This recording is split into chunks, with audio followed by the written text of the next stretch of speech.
Welcome back, and if you've been waiting a little extra time, it's just that there were some technical difficulties online with the live streaming, but we hope you're all here and watching the second half of this class on the 5th chapter of the Shvetashvatara Upanishad. We took the entire first half, which is a bit of a shorter first half, on this first sloka, and actually I find I'm not quite done with it even. There are things about wisdom and ignorance and the transcendent of both as a duality that we can look at in an interesting way.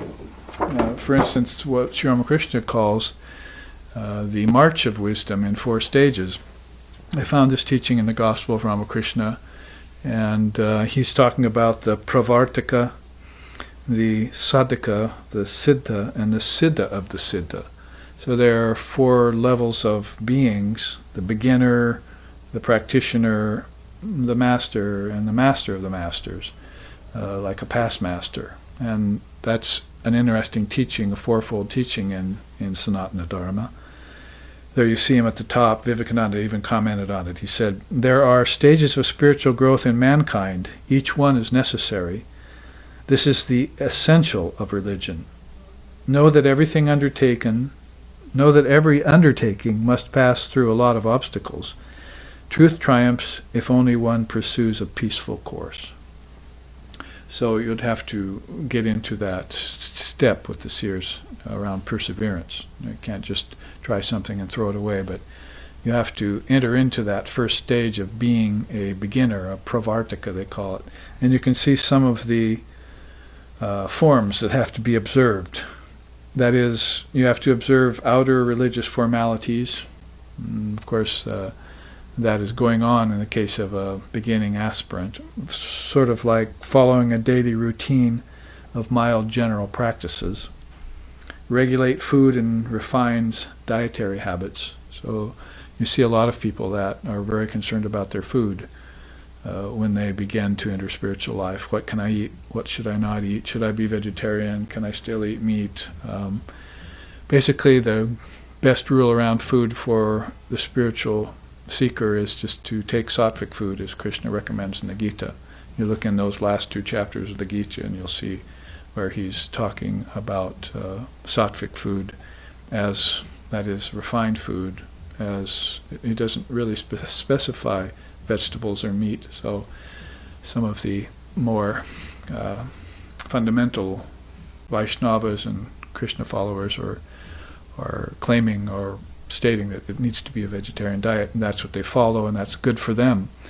And the Vedantas are usually Vedantas, but I found many Vedantas who necessarily don't have to refrain from meat. They usually just moderate it, and they have it once in a while. Whatever the case, it's not really a moral or immoral thing we're talking about here. It's what's good for your energy, basically, because your energy is being taken into consideration when you're a pravartika. When you're a beginner, you feel heavy sometimes, your meditations are heavy, even your days are heavy, and you go to work and so forth, and other times you're feeling balanced, and sometimes you're just very restless all the time. So the 3 gunas are those that we were talking about earlier, and singing about, and chanted about at the very first chant this morning, about the Devatma Shakti being everywhere but covered by the 3 gunas. Svadgunayar Nagudam is the Sanskrit. But even though she's covered by these 3 gunas, she's nevertheless one and all-pervasive, indivisible, divine energy and everything. So your energy is what you're taking into consideration there when you want to get a better energy. So it starts with your food, and you feel like that makes you feel lighter when you eat a lighter food, and to maybe eat less and get more nutrients out of what you do eat. And of course, with the fast food movement today and eating on the run and so forth, a lot of these principles about food have been lost, and people are suffering because of them. Sometimes they're just relying on their own restlessness to propel them forward, and their acts then reflect negativities, and the karma comes back to them in a bad way. So the aspirant to pravartika is very concerned about that. Then starts to read religious books that strengthen their faith. In the trip from lower truth to higher truth, Asato Mad Sadgamoya, Tamaso Mad Jyotirgamoya, the time from birth to life to death, from the cradle to the grave, as my teacher used to say. There as a time there where spiritual books come forward, religious books come forward, and you have access to them and you begin to read them. I was talking about that last night at satsang, if you remember, that if you don't have any questions when you come to satsang, then you probably weren't reading earlier. All you need to do is read a few pages out of the Gospel or the Gita or an Upanishad, and it'll probably prompt a question in you. You just have to exercise the discipline. Remember earlier, it was said that affirmation isn't enough. Oh, I'm just going to go to satsang and see what happens, but I have to go there prompted, so that I can dig deep into the samskaras of my mind and neutralize the karmas that are there from past actions and past lifetimes. You have to have that kind of affirmative mental stance, if you will, that posture we're talking about of the mind, and have to keep it. It's just being said here by Swamiji. You pass through a lot of obstacles, but you have to keep this perseverance up and going forward. That's, of course, could be said to be one of the main general advices in the Gospel. Go forward. It's a 2-word mantra based on that story of the woodcutter who kept going deeper in the woods and finding more and more treasure because some wise man told him, go forward, and disappeared. That was his guru giving him 2 words. And he found all sorts of blessings because he followed that advice.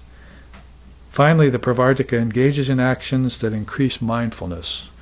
I was trying to bring that message across to the students of the college in Wyoming a few days back when I was there, that there's a kind of mindfulness that's going on, and of course it's going on around food, but it also has to be going on around your thoughts and actions. Since thought is father to the deed, then you want to think ahead, not just in a practical worldly way, but in your religious and spiritual way too. You want to almost dictate your day before you even step out the door.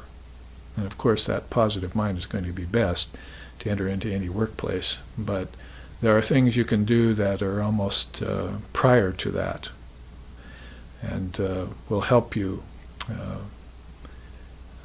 live each day in mindfulness, as they say. There are books by Buddhist monks and so forth, like Thich Nhat Hanh and so forth out nowadays that are big on mindfulness, and the Buddhists are talking about that, and the Zen Buddhists too. So that's the beginner, the Pravartika. You can see the image in the middle is one of my students in prison drew that, and told me I could use it. So it's this figure of Divine Mother, if you were, with almost wings, and it's an emanation of pure intelligence coming off her, and beings are trying to get close to that center, or that core, which is the Devatma Shakti we heard Shvetashvatara chanting about in the earlier chapters, that those rishis tried to make themselves aware of her by stripping the coverings off the gift, or removing the outer appearances of things and seeing through. Like a Sherlock Holmes of spiritual life, you have to, the game's afoot, then you have to get to the root of it and strip off all of these coverings, and you do that by certain clues that you find in nature. We'll get to that too as I show you this other chart.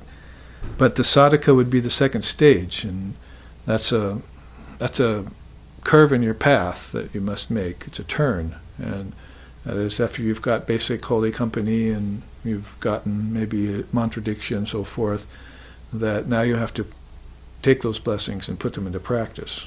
Holy Mother used to say, there are 3 great blessings in life according to the scriptures and the tradition. The first is a human body. You're better off with a human body than any other body on this plane, because you can realize God through a human body. And then you need a good teacher, and you need a desire for liberation. Those are the 3 great boons. But Holy Mother said that she saw people that had all 3 of them, and they didn't reach the goal in their life. And why was that, she said? Because they didn't get their mind on their side. They didn't make their mind a part of the process. It wasn't a friend to them. It was always out of their control or antagonistic to what they were doing. So she added, as it were, a fourth great boon to this traditional system of three boons. And so the friendship or agreement, if you will, of your own mind, very important in this process. If you get a human body, a teacher, and a desire to be free, you can have a desire to be free. Many people have it, and then they lose it somewhere along the way, and they don't ever seek freedom. Maybe they get satisfied with the world, or possibly they get satisfied with just salvation. I was talking about that with some Christians in Wyoming last week. So it's not just salvation we want. We want liberation. Absolute freedom makes you non-dependent on every other thing, and that's how you originally existed, in complete non-dependence on anything else. That's the description of your Atman, or your transcendental soul. So what does the sadhaka begin to think about, the practitioner? Conduct sadhana on an internal level. So that's where I said, not just be a fisherman on the river, but become fishers of men. Then you're going to have to go to the Garden of Gethsemane and meditate. That's inward. And so in any tradition, you're going to have that turn towards the inward. You want to, and when we get to this chart, it'll be rather obvious what that means in Samkhya and Vedanta, is that you actually start taking account of inner biology. And when I was speaking in biology class last week, I was wondering, how do I speak on Vedanta in biology in the Western college to the students? So I started talking about the cosmic principles, the inner biology of what makes us up, you see. Once my brother sent me a cartoon recently, it said, you cannot trust atoms. They make up everything. So if you've gotten through with your inspection of particles that change at a billionth of a second, you have to approach a different particle. You have to get interested in your food particle, for instance, your energy particle. And this is just as much of an interest, or more so, than outer particles or outer space, in case of science or astronomy. You find out that there's not much out there, or maybe you might be looking for something that isn't there, because I remember Holy Mother once said, perhaps this is the only planet with any people on it. Perhaps there are no others in space. This is it. So whether or not that's true or not, it's certainly a practical stance, because we haven't found them. It's going to be very difficult to reach them if they are there, and we're spending billions of dollars and so forth on rockets sent into space for exploration of a kind of a heartless void, when there's the heart of humanity here that's suffering, you see. So a good point could be made, if they're so highfalutin intelligent, and let them contact us. Let's take care of our affairs here first and make us a better world here. So a different kind of particle you're becoming interested in, and then after the energy particle and food particles and so forth, you're getting interested in what I call the intelligent particle. Jnana matra is the Sanskrit. It's actually very, very powerful little fella, you see, and you get many of them together, then they can do anything. They can accomplish anything. They can accomplish evolution. They can also accomplish involution. And you just have to get them together into streams. And in fact, that's what's flowing off the word, is streams of intelligence, living intelligence, that as it trickles down gets further and further away from the source and becomes less and less pure, till you finally find the object, which is insentient and subject to decay and destruction and boredom and theft and all sorts of other things. So the object isn't really something you want to attach to again. You'll want to observe it and detach. But as you go back inward, then different kinds of levels of particles happen. Your ancestors are living at a very subtle particle level called heaven, and then beyond that there's the celestials, or the devas and devis, we call them in India. They're living at a less gross, or much, much more subtle particle of level, more like the intelligent particle. So I could show you that chart. You could read my book, as they say, but nevertheless it's good to take account of these shifts of consciousness via vibration of particles, all the way up to the word, or Om. that is the soundless sound, or the unstruck sound, sometimes they call it. The Tantras say it vibrates spontaneously all the time. No one sets it into motion. It's not like taking a bell and going, dong, somebody took it and rang it, and then all the sound that was inherent in the bell came out. See, and then it dissipated, went back to the bell. At least that's what the sadhaka would think. He says, there's a source I'm going back to. It's not just all going out and diffusing like the sound of a bell, but if I follow the vibration of a bell and measure it as a recording artist or something, as an engineer, then I'm going to find out that it diffuses out in the air. So it's kind of leading me in the wrong direction. I really want to go to the source of the sound, which is in the bell. That's called the inherent essence of sound. So for that, you're going to have to move back inward. And true, not a lot of people think that way. They're attached to just the outer and how it decays and how it dies and so forth. And so their whole ideology is built upon external vibration, and it's beginning, middle, and end. But Krishna says in the Gita, there is no such thing as beginning, middles, and ends. There's just cycles. And Buddha came to prove that several thousand years later, when he said, get out of the river of time and sit on the banks. Or find Kala, the god of time, and take him to court. See? You're always so cyclic all the time. There's got to be a way off of you, and that's what Buddha found, a way off out of the rebirth with the ancestors all the time. He got up so high in his witness consciousness that he saw that time arced, see, that it was cycled. But if you look at it, it looks linear. It just goes on and on like a straight line into endless space. See, but if you get up high enough, and you can see it begin to arc, then you begin to suspect that time cycles and comes back around. And that these ages and these lifetimes have been going on and on forever, and will continue to go on and on forever, as long as consciousness wants to participate in them. But as soon as consciousness sees them, and it wants to detach, like being on a merry-go-round too long, after you eat a lot of hot dogs, it's not a good thing, see, for you or for the people standing out nearby. See, so you want to not get sick on the merry-go-round of the world. Like Vivekananda said, the world is a gymnasium. Flex your muscles and get out. Flex your muscles and get out of it. So you don't want to stay there as a muscle-bound person who ages and then their muscles begin to weigh on them. And it's just old age, disease, decay, and death. Those are 4 of the 6 transformations. So it's not wise to get caught in that predicament. So the sadhaka wants to conduct sadhana on the internal level, begins to turn back in this involutionary process, intensifies spiritual practice over time.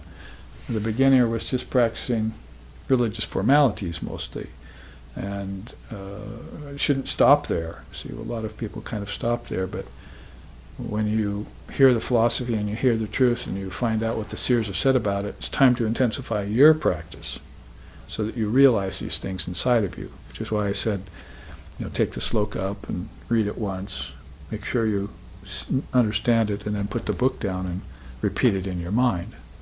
What did the book just tell me? And then don't have to run back to it a dozen times over the next week to try and explain it to your friend or your child.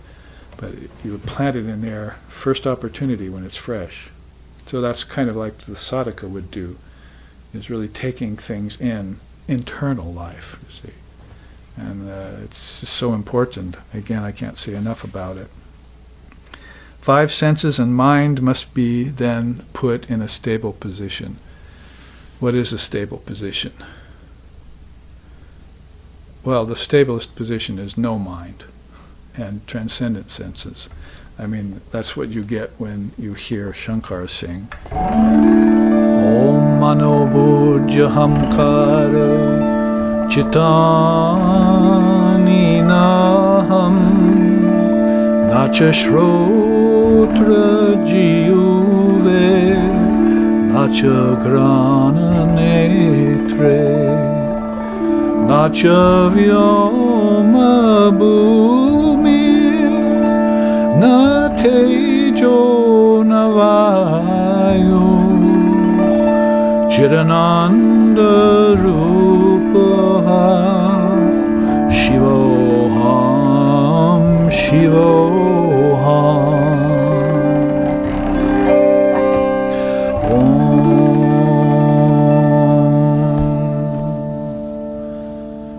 So he says, Om Mano Bujja Hamkara. I'm not Mano mind, I'm not Bujja intelligence, I'm not a Hamkara ego. Just right away, I'm not the mind. And I'm not Natcha Shrotra Juve, Natcha Grana Netri. Those are, of course, the knowledge senses, 2 of the 5 knowledge senses. So I'm not those. I'm not seeing, tasting, hearing, touching, and smelling. And, if you took those away from people, most people would be frantic, Their desires unfulfilled, all these things they wanted to do, their senses are gone, they can't do them, right? So they're totally dependent on the senses. And that's not a very balanced condition, you see, as we're saying here. 5 senses and mind must be in a stable position. So they must be stable, dependent upon the Atman. Natcha Vyoma Bhumir, Nate Jonavaya. Those are, of course, 2 of the Pancha Mahabhutas, or the 5 elements. Tejas is fire, and Vyoma and so forth. So you have air, earth, fire, water, and ether. And if the senses are dependent on them, and then the mind and senses get into cahoots. The senses and elements get into cahoots and preempt the mind out of the picture, you see. Then the mind's not in control. It's like a chariot with the 5 horses all going in a different direction, they say. So Shankara is singing a non-dual stotram here about nirvana, which is the highest state of no mind. So that's what the sadhaka wants. That's why he's so interested in stabilizing these principles. Now, also studies the revealed scriptures with a guru. You can read them first, you should read them. Most of us do read them without a teacher first. That's good because it shows that we're interested even before the guru comes along. But as we read them, we've probably already made the inner request for a teacher to come into our lives. So that teacher is on the way. And the teacher and the disciple or the apostle are going to meet, you see. So as best as the aspirant, the sadhaka, can prepare themselves before that moment, the more impact and the more good will come out of it.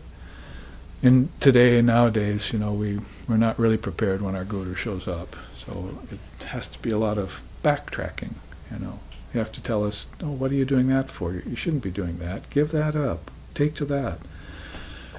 That shouldn't necessarily have been necessary.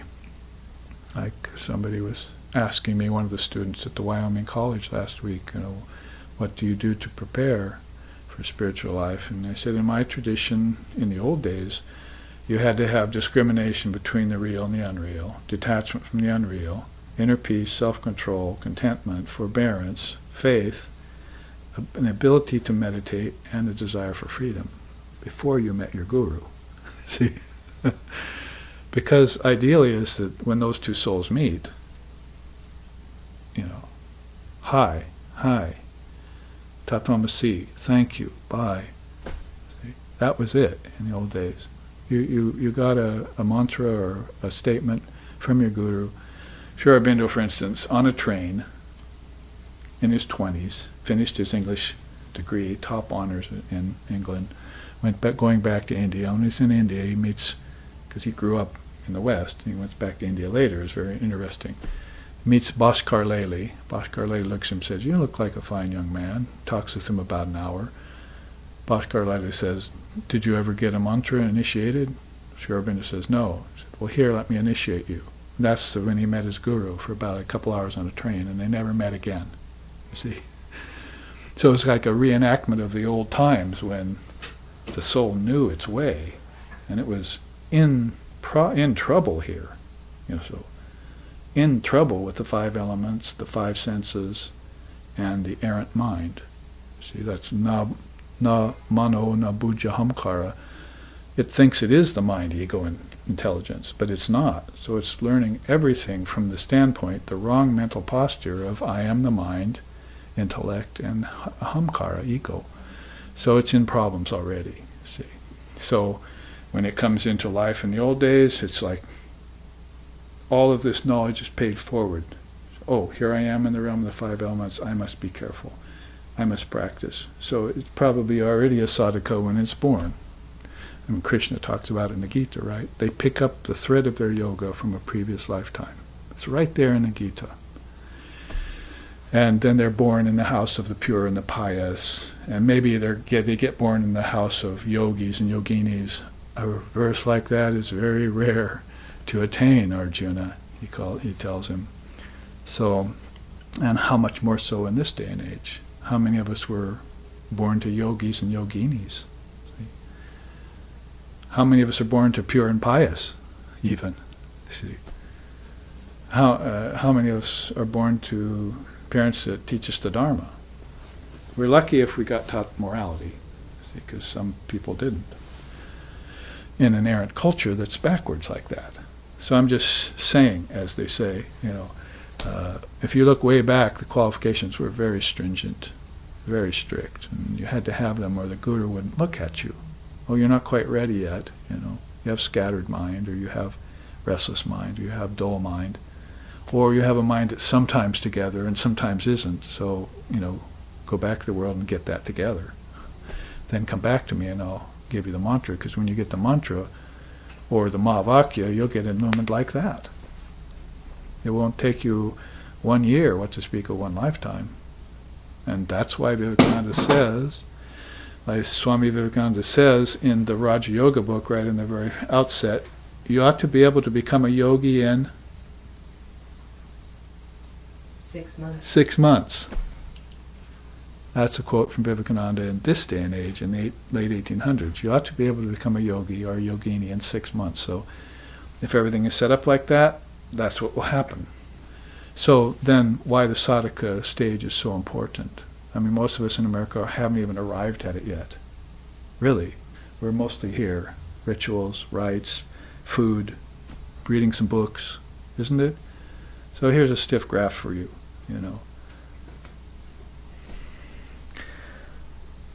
Studies in the revealed scriptures with the guru, then prays inwardly in a state of intrinsic connection. You don't pray outwardly to some god in the sky. You pray inwardly in the spirit of inward connection. In other words, there is never a time when you become separate from God. You are always one with God. You just don't know it in this stage yet. In fact, what about before this stage kicks in, you see? When people who are mindless, we talk about mindfulness, right? He's trying to, what about before mindfulness came to you and you were mindless? You were like that worldly soul we just saw in the last chart. That's what your thinking process was all skewed, you see. So what to speak of that wretched soul? When you come to this place, you're beginning to get the idea, but you must forge on. Let's look at what forging on means. The siddha comes next. It's an interesting word in Sanskrit. Don't worry about the other 3 or 4 meanings, like ganja and occult powers. Siddha just means perfection. That's the best meaning for siddha in Sanskrit. So, adjusts practice based upon the vision of God. Oh, so the siddha has become perfected, has already had the vision of God, what the sadhaka was trying to get by praying inward, right? So this is a earmarking, you see, of a master. And you haven't even met the past master yet. See, it's like the Dalai Lama, 14, conscious lifetimes and so forth. I was bringing that up again in the college in Wyoming. It's like you can't walk up to Dalai Lama and say, I don't believe in reincarnation. He's not going to like that. I take exception to that, young man. I've been reincarnated consciously 14 times. And I can tell you about my previous lifetimes and so forth and so on. So you're not going to find a very open road for that kind of ignorance coming up to a soul like that. So they've had masterful lifetimes before. My way of putting that is that you have to have a conscious death before you can have your first conscious lifetime. So you should then be preparing right now. When you sit on your pillow in meditation, the Zen Buddhists say, you sit in zazen, maybe 6-8 hours a day. I've done this. And then you go in for counsel with your Roshi, and the first thing he asks is, have you died on your pillow yet? See, have you died on your zafu? And you wonder what he's saying, you see. So you haven't had the experience yet where the ego died. Mano buddha hamkara, chittani naham. Thought, intellect, ego, and mind died on you. And then you found out that you were still alive, you see. You still existed when the mind complex was gone. There's consciousness for you. So that's having a vision of God. I think if it's not just a burning bush, or seeing Christ along the road to Damascus in some vision that he projected towards you. Your vision of God is truth. You've seen your own nature. Thou shalt know the truth, and the truth shall set you free. So, I was saying that in the college in Wyoming last week, and I said, who said that? And actually no one knew who said that. I said some of 5 or 6 of Christ's best sayings out of the Bible, and they didn't know what I was talking about. So again, we started out saying, religion is false. Maybe they haven't heard those teachings because religion in the Midwest has gotten so fundamentalist that nobody wants to go to it anymore, you see. So I was a little surprised that they didn't know teachings of the Bible. I thought, well, here's a way I can connect with them, All of a sudden I'm left in a lurch having to speak about inner biology and the Parliament of Religions in 1893 at the history class. But, whatever the case may be, they're fertile ground. And I thought back on myself and how unindoctrinated I was at 19 when I founded Vedanta. I wasn't messed with religiously in my life. So, there is something to be said for, leaving the ground fallow for a while and let the fertilizer spread and, the soil get richer. Then when somebody comes along and gives you the teaching, you're ready and ripe for it.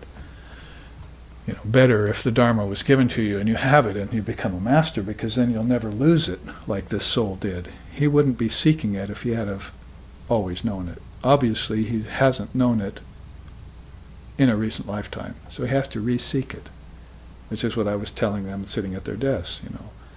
Here you are trying in sociology and you're trying to get a degree, and how do you know you don't know all of this, everything already? You're thinking that you're learning it new out of books, you see. But that's why you read something and commit it to memory, and then when it becomes familiar to you inside your own head, you say, oh, I know this, isn't it? Don't we all say, oh, I know that? And it only takes the first mention of it for us to say, yes, I know that. See? So it proves that all knowledge is within you. How did Vivekananda put it? Education is the manifestation of knowledge already within you. Education is the manifestation of knowledge already in mankind. Religion is the expression of God already in mankind. Beautiful, right? So it's nothing new to you. There's nothing new under the sun, Ecclesiastes said. Everything that has been will be again. Everything that has been done will be done again. There's nothing new under the sun. That's Ecclesiastes 1:7, I think.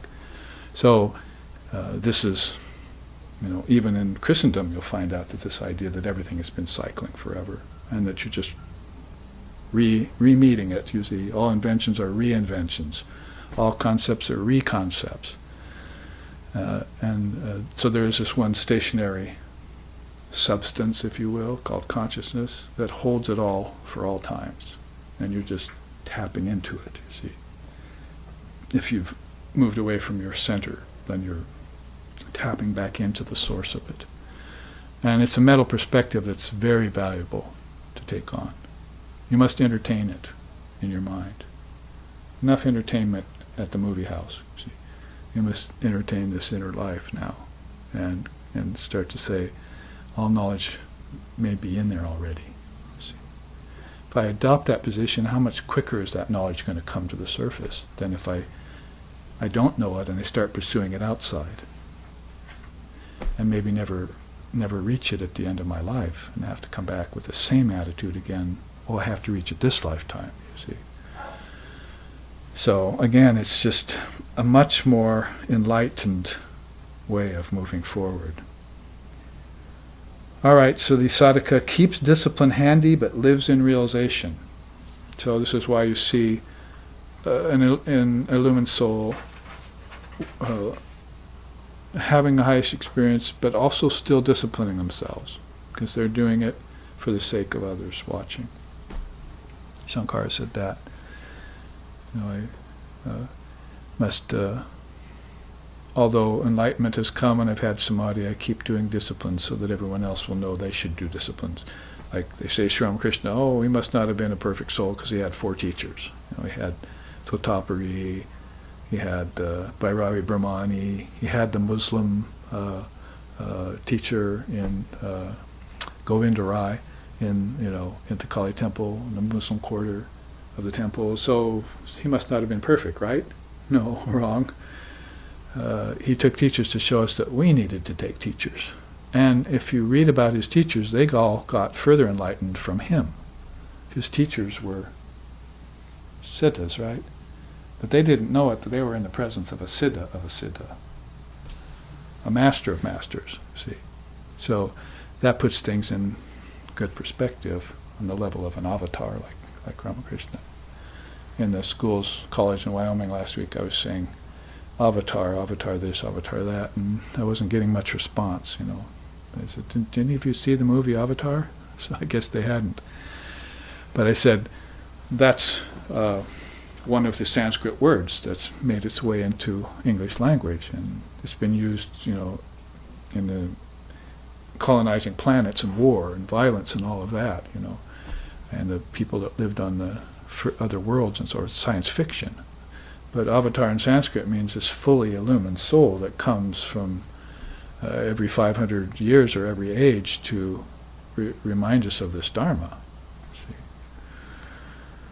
So none of us would be here in this room if Sri Ramakrishna hadn't appeared in 1836, taken his birth, and had then gathered Sri Sharda Devi, Swami Vivekananda, Swami Brahmananda, Brahmanandam Shivam Shantam Premarupam Niranjanam Yogi Shamadbhutam Nityam Akhanda Advaita Lakshanam. All the 16 disciples came together around him, just like the 12 apostles of Christ and the Noble Eight of Buddha. They all came there around him to teach us. And at least 5 or 6 of them came to the U.S., several of them here to California. So all of that has been a foundation of people who did sadhana and met a master, and maybe even a master of a master in their case, and then passed it on to us. Pass it on. If the world is a flaming house on fire, then you've got to get a bucket brigade together and pass it on, right? You get water from the source, you pass it down the line, and you put out the barn on fire. So that's a good metaphor for getting water from the source of spirituality and passing it on to everyone and helping them free themselves. You can't free them, but you can help them free themselves. Sort of the idea there. Now, what else is there about the Siddha? Sublimates desires and rises to higher states. I could show you the 10 fair lands of Buddhism. They're called the 10 bhumis. Is it Dasa Bhumika it's called, 10 pure lands of Buddhism. So if you get a conscious death and a conscious life, you're a bodhisattva, right? But that's the first of 10 levels of bodhisattvahood. You still have 9 other levels that you can attain. So, and all the Buddhas are watching you, and if you try to get into the next land, they'll say, you're not ready yet, you see. So there's this constant qualification and expansion that's going on of your enlightened state back until you're a siddha of a siddha, until you're a living Buddha, see. So you're always having to grow in that way, so to speak, as they say. So sublimate the desires and rises to higher states. Then transmit wisdom of the scriptures to others. That's one of the 4 criterion of a teacher, right, in Vedanta, is you must be able to transmit the essence of the teachings to others. Stotra. along with Brahmavid and Kamahata and Avrijana. These are the 4 qualifications of a teacher. I found my teacher not just talking about Vedanta, but transmitting wisdom into his devotees. So I took refuge at his feet and got the transmission. See, opened up and received it. See, no qualms. So that's important. And then meditates in the state of one-pointed awareness. So the Siddha has these earmarkings, as you will. And then what could you say about the Siddha of the Siddha? It's an incomparable state. The 4th level there of awakening by stages is far beyond mere awakening. This soul abides in the non-dual state of Brahman, has transformed spirituality into bliss, is desireless and lives for the good of others, emanates the essence of enlightenment naturally, and meditates naturally with eyes open and closed. Of course, borrowing that from Holy Mother, Shisharda Devi, Sri Ramakrishna's wife. And she said, God exists when eyes are closed, but does he cease to exist when they're open? See, so you have to, this master knows that God is both inside and outside. This person thinks, God is inside and is trying to get away from just the outside. This person is beginning, this level of aspirant is beginning to know that God exists inwardly only and is seeking that. And this person finds God inwardly only. But this being is seeing God in all places at all times, inwardly and outwardly. It's a strange alchemy that happens to the soul. Christ called it, if thine eye be single, you shall know the truth. Which I said many times in class at the Wyoming College last week, and nobody recognized the saying. Nobody. They were like blank faces looking at me. In Christendom. See. If thine eye be single, you shall know the truth. Buddha said, I have the Dharma eye within me. Krishna says, you must open Jnana Chakshu, Arjuna, the wisdom eye. The Taoists say it's the white,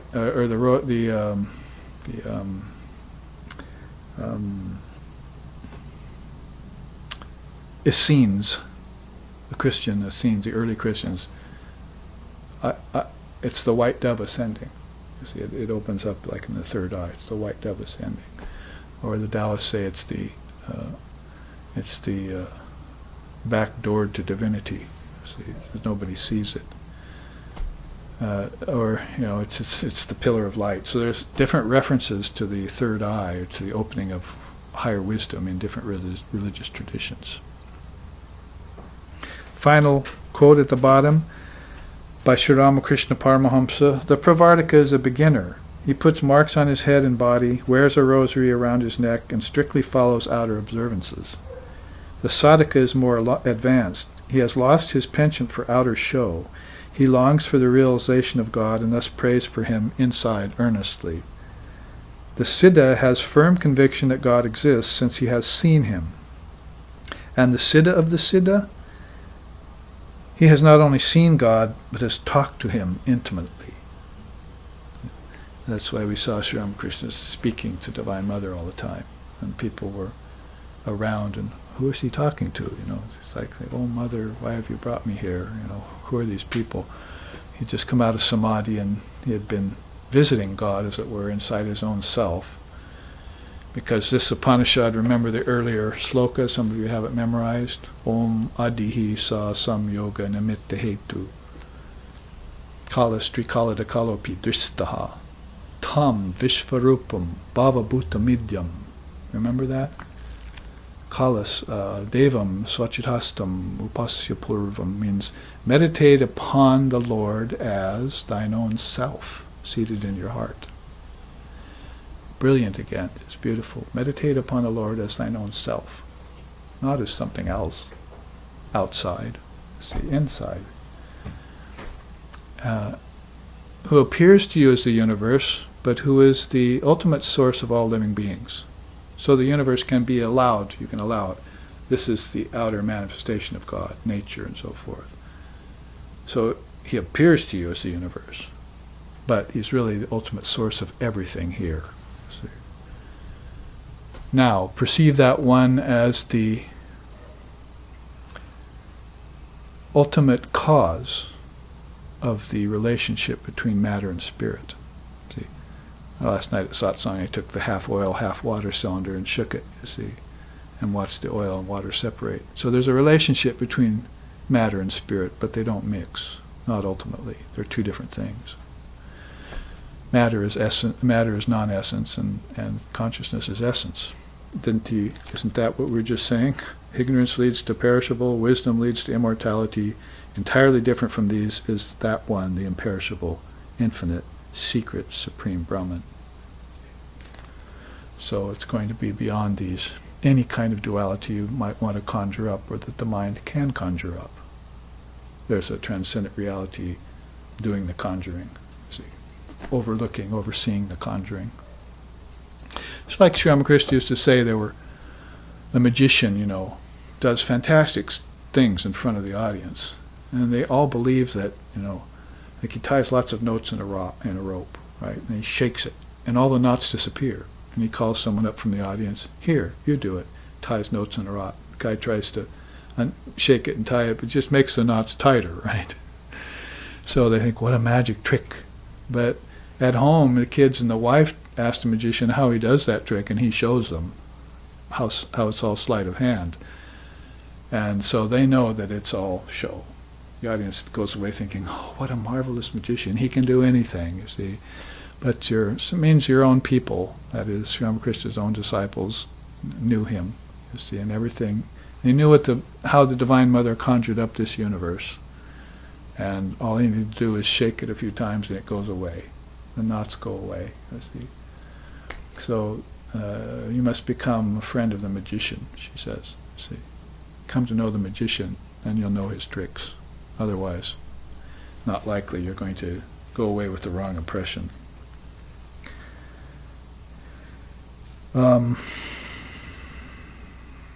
So the Siddha of the Siddha, a wonderful study amidst this four levels or awakenings by stages. A good teaching from the Gospel out of Sri Ramakrishna. This is like the fourth newest chart in my 250 chart collection now.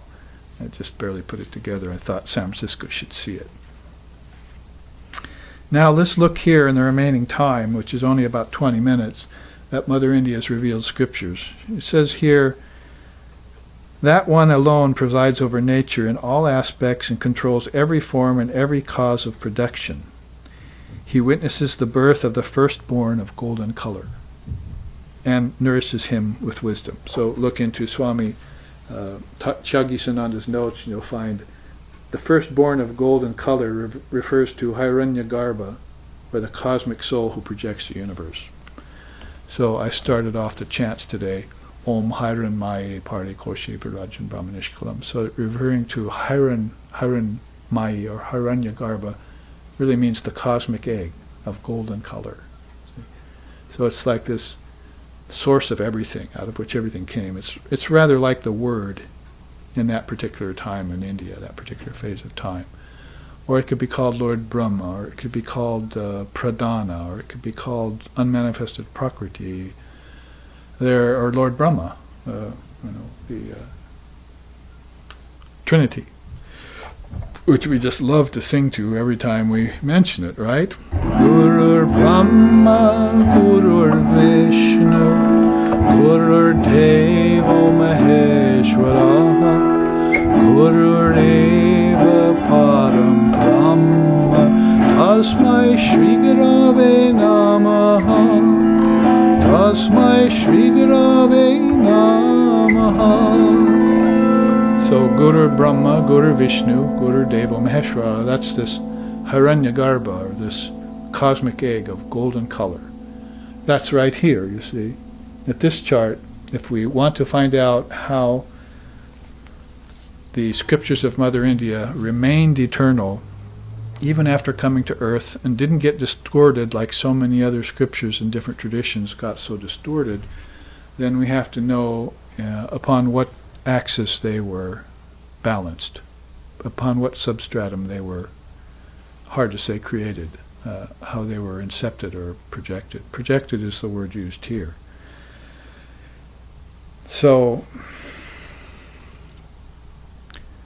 this ultimate truth that's contained in the revealed scriptures of India finds its way down. This is actually an image that we put together for the cover of Footfalls of the Indian Rishis, which is a book of all my charts, which is about now 3/4 done. I'm working on it.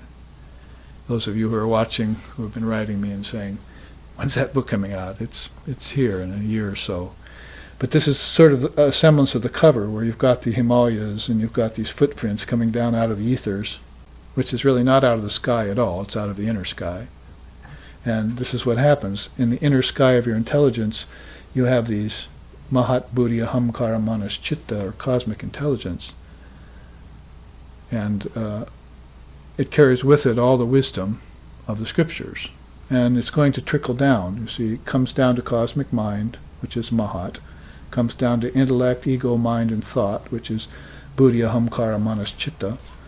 And there's a line, you see. And then it's going to manifest itself in the tanmatras. Audibility, visibility, flavor, odor, and tangibility, you see. Then into hearing, feeling, seeing, tasting, smelling. Then into speaking, handling, locomotion, procreating, excreting. Then into ether, air, fire, water, and earth. Right on down to the very elements of earth marches this wisdom. So if you're looking here at everything, it's just your wisdom. See? That's how to look at it. Like I told you, was it today or yesterday, last night at satsang, you're sitting in the mind right now. See? Verily, you're sitting right in your own mind. This is all your own mind made manifest, objects, worlds. It's not somehow distinct or different from you, like you think. That's how Maya has made it seem, but it's actually your own projection. So it wasn't created just by nature, because nature couldn't do it alone. You had to bring in intelligence into the picture, and this is what science is not accounting for. Consciousness, intelligence. It all starts out with food, and food turns into sperm, and it's given into the ovum, and then the fetus comes, and then the body comes out, and then it grows, and then develops a brain, and then death. And that's it, right? That's called the material cause in my tradition. But there are at least 7 other causes inside that the material cause is based upon. That's this involution process. So if you find yourself on earth, you start meditating on these, you find out that water goes with excreting, earth goes with excreting, water with procreating, fire with locomotion, air with handling, ether with speaking, and that earth and excreting go with smelling, that water and procreating go with tasting, that fire and locomotion go with seeing, and so forth and so on, and you're connecting sets of 5s. You have 5 fingers in your hand, you have 5 toes on your feet, you have 5 senses, you have 5 senses in dream tonight, you have a 5-fold mind, if you count cosmic mind in, see 5, 2, 3, 4, 5. This is all called the quintuplication process. And it's a beautiful, beautiful philosophy given to us by ancient India, that they all knew. It's mentioned in the Taittiriya Upanishad that we studied in Portland, just finished, and it's all based upon the fact that each of these 5s came out of the last 5, and those 10 came out of this 5, and then so forth. And this is called involution. This is going back to the kingdoms of heaven within you. See, people are sort of mistaken. They're thinking, oh, where are they? Let's get a telescope and look out there. Where are the kingdoms of heaven? But he said they're within you. He didn't say outside of you. So you're looking in all the wrong places for your source. Sri Ramakrishna said the musk deer runs around the forest looking for that beautiful scent on the winds. See? Do you get it? The musk deer runs around looking for that beautiful scent on the winds. Where does musk come from? The navel of the deer. So that scent is already inside of it, and it's looking outward for it. See? So the kingdoms of heaven are within you, not outside. And you're smelling, as the musk is like pleasure with the objects, right? And you're going looking for them, thinking it will fulfill you sometime, but you're going to have to stop running around the forest and withdraw and find out that that very scent is inside of you. That's intelligence. This is what intelligence smells like. See, somebody asked a scientist recently, what does ether smell like? He said, sort of like burning metal. So an odd thought, but basically, what does intelligence smell like? You see, it smells like that beautiful musk that's inside of you, that fragrance of mind, that perfume of the mind. I mean, you can actually catch that as a physical sense sometimes. If you're very high in thought, you catch a beautiful aroma, it's coming off your mind. So thought and higher intelligence has a kind of subtle fragrance to it. That's called a tanmatra right here. Flavor, see, or odor. See, those are subtle elements. These are the gross elements down here, and the gross ones came out of the subtle ones. Audibility gives rise to ether, tangibility to air, visibility, of course, to fire. So it's not, it looks different coming down, doesn't it? Evolution. And we get lost in evolution, but if we don't have an involution to follow, then we don't know where the sources of these things are, and we get lost, we get confused. So Vedanta, Lord Kapila of the Samkhya system, Lord Patanjali of the Yoga system wants to introduce these to you if you don't know about them, because they're part of your knowledge base somewhere back there. You might be hearing them now for the first time in this lifetime, and making a sudden connection to them and thinking, oh, maybe everything is, maybe the kingdoms of heaven are within me after all. It's not just a cryptic saying of Jesus. And now I can actually prove it to myself by connecting the dots, meditating on them, following it inside, like I said, in an hour. See, you memorize them like you'd memorize a sloka, put the book down. In the same way, you have to put the book down and the words down and everything once you know them, and then actually do the movement through your own consciousness back to its source. We've been calling this return to the source and all sorts of other things, enlightenment, illumination, self-realization. But there's a path that leads to it inwardly. In fact, there's several. Vivekananda said, if you can't do this by wisdom, then you do it by devotion. And if those two aren't readily available to you, you can do it by meditation. Action, I don't know. Unless you put some of the other yogas to help it, action's not going to be very effective in getting you inside, obviously, right? We're finding that out if we're not finding out anything else, that action alone is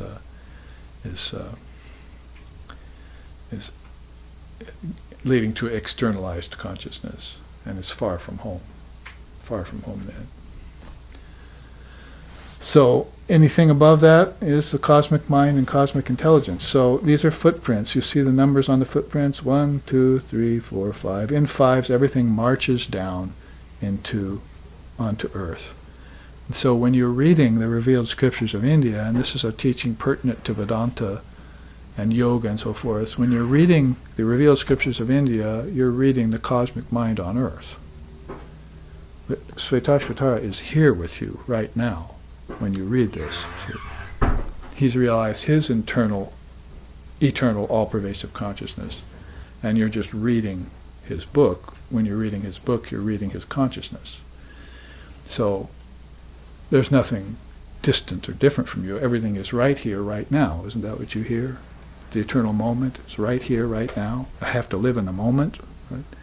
This is what it means, in Jnana Yoga at least, is what that saying means.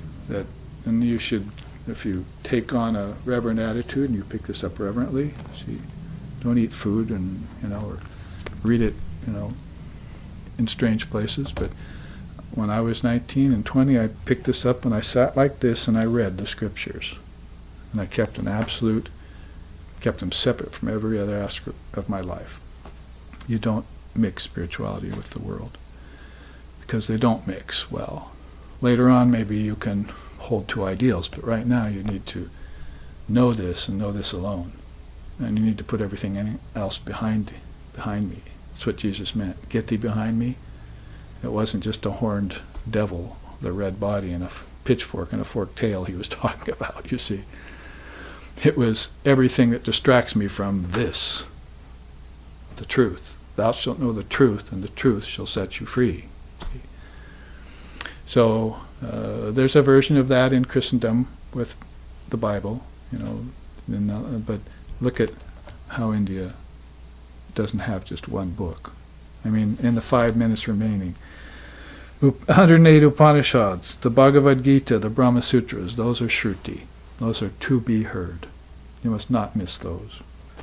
That's called Prasthanatrayam, the 3 great landmarks of scriptural history. Srimad Devi Bhagavatam and the Chandi, the 2 mother scriptures, the only time, the only place, the only occurrence that Divine Mother has ever happened in the world is in these 2 scriptures. She's got her own scriptures. A little bit of Mother Mary and Christianity, Mother Tara and Buddhism.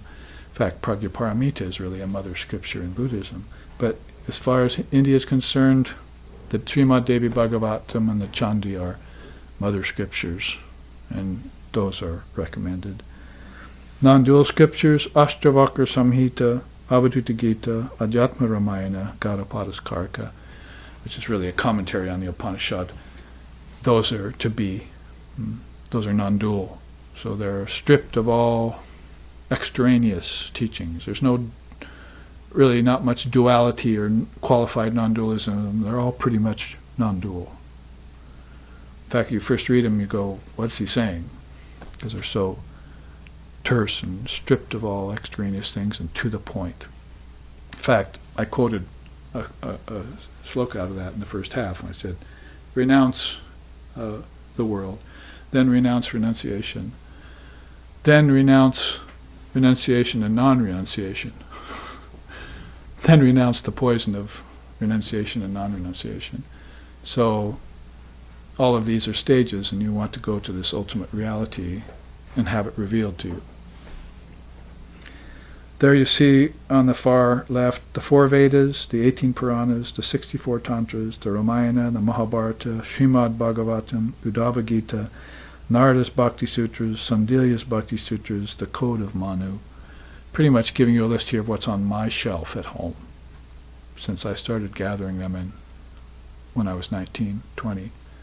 There's more, but these are the key ones, you might say, the ones that are, actually put it this way, put into English. In fact, I don't think you could probably find all of the 64 Tantras in English anywhere right now. Then in the middle, Tattva Samasa Sutras. That's the only scripture out of Samkhya Yoga, this system, that we have left. Because it's so ancient, they've been lost. So we don't even know if that was even written by Kapila. It might have been written by his devotee.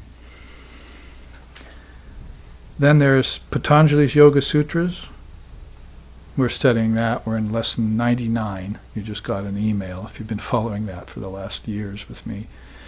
You can start it at lesson 1 if you want, if you just email me. But we've been going through Patanjali's Yoga Sutras, and we'll turn that into a book after we finish the lessons. Jivan Mukti Viveka, probably not for the householders, more for the monks.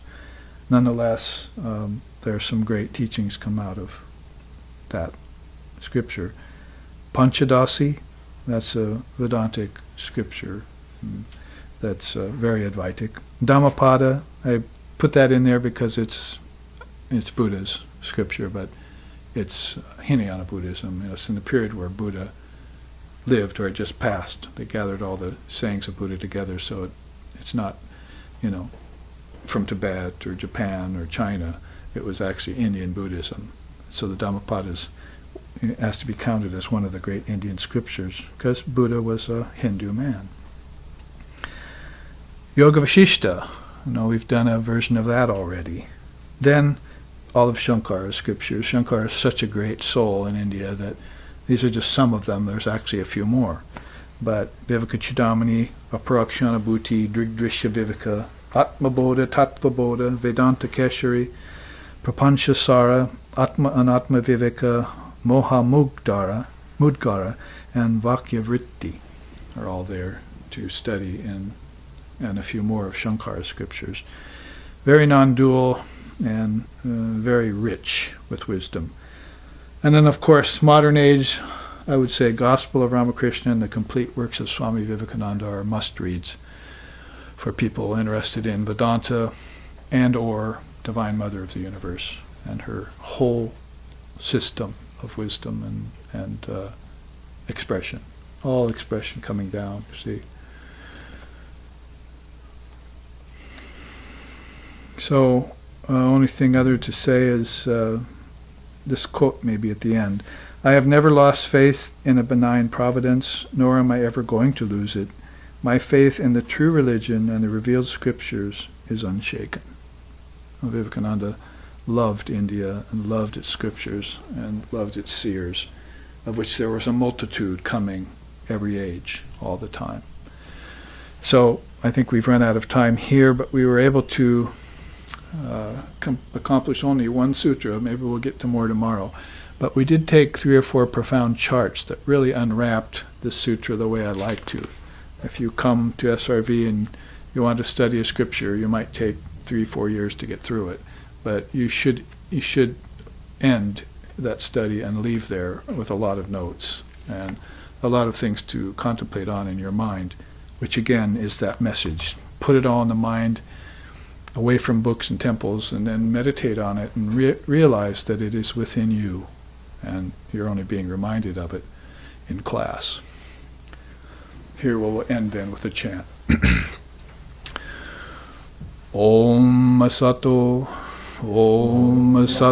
Ma Sadgamaya Tamaso Ma Joytir Gamaya Mrichor Ma Amritam Gamaya Abira Bira Mayedi Rudrayate Dakshinamukam Tenamam Pahinicham Om Shanti Shanti Shanti.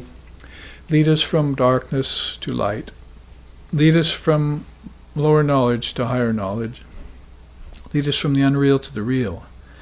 And lead us from the illusion of death to eternal life. Reach us through and through, O Lord and Mother of the Universe, with thy sweet and benign presence. Om peace, peace, peace. May peace be unto us, and may peace be unto all. Om Hari Om.